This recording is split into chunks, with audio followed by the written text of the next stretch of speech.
முன்னாள் அமெரிக்க அதிபர் Abraham Lincoln நமக்கு எல்லாத்துக்கும் தெரியும். அவர் ஒரு நாள் தன்னுடைய பூட்ஸுகளுக்கு பாலிஷ் போட்டிருக்கிறாரு. அப்போது அங்கே அந்த அவருடைய மந்திரி சபையிலேருந்து ஒருத்தர் வர்றாரு.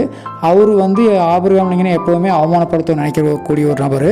அப்போ இப்போவுமே அவமானப்படுத்தணும் அப்படின்னு சொல்லி போட்டு அவர் ஆபிரகாம் லிங்கனை பார்த்து கேட்குறாரு, என்ன லிங்கன், உங்களுடைய பூட்ஸுகளுக்கு நீங்களே பாலிஷ் போட்டுக்கிறீங்க அப்படின்னு சொல்லி போட்டு கேட்குறாரு. இதெல்லாம் ஒரு வேலையா அப்படிங்கிற மாதிரி அவமானப்படுத்துற மாதிரி கேட்குறாரு.